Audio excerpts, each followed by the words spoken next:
Absolutely. Music was never just a career for Andrea Bocelli, it was his life. But what if one of the most recognizable voices on earth carried a hidden story for nearly 25 years, quietly shaping everything he would become? Long before stadiums, world leaders, and standing ovations, Andrea Bocelli lived a life few people ever saw. From Tuesday through Sunday, he sang wherever music was needed: piano bars, private parties, crowded rooms where conversations drowned out melodies. These were not glamorous nights. Guests talked, laughed, and often barely noticed the music at all. Bocelli wasn't introduced as a rising star or special guest. He was simply background sound. That anonymity came with a heavy emotional cost. Singing your heart out to an audience that isn't listening can quietly break your spirit.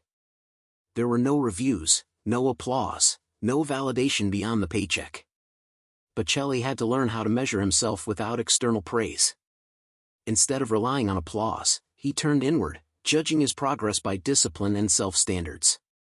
That quiet pressure made him more demanding of himself than any critic ever could. Yet anonymity also offered something rare: freedom. Without a public image to protect, Bocelli experimented. He learned how to read a room instantly, adjust his tone, and communicate emotion without visual presence or reputation. These instincts, formed in noisy bars and overlooked corners, later became essential on the world's biggest stages. At the same time, he lived two musical lives. In his heart, Bocelli was devoted to classical music, its structure, discipline, and tradition. But reality required compromise. Classical opportunities were rare, while popular music paid the bills. Night after night, he performed lighter songs while holding onto operatic dreams during the day. He feared drifting too far from the path he respected, yet survival left little room for idealism. That tension forced him to mature quickly, both as an artist and as a man.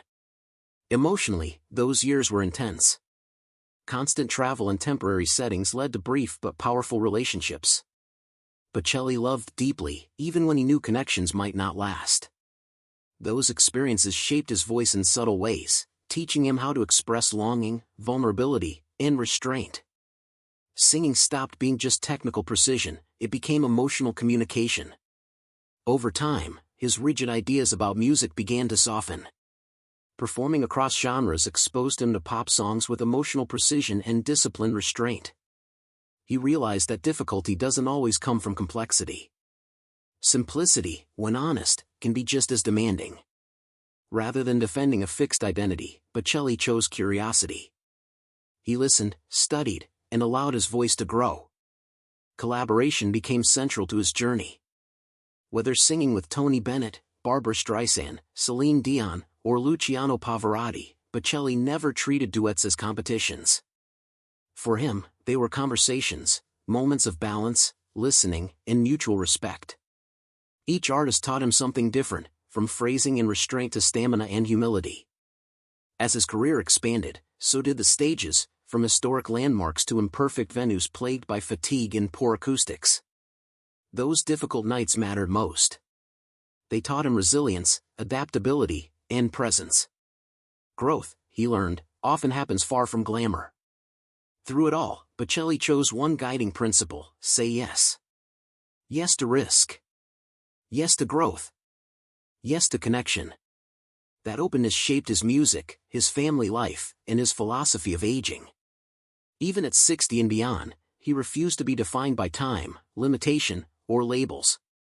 Andrea Bocelli's story isn't about overcoming something.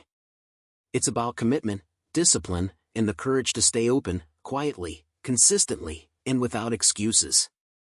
If you enjoyed this deeper look into his journey, like the video, subscribe, turn on notifications, and share which part of his story moved you most.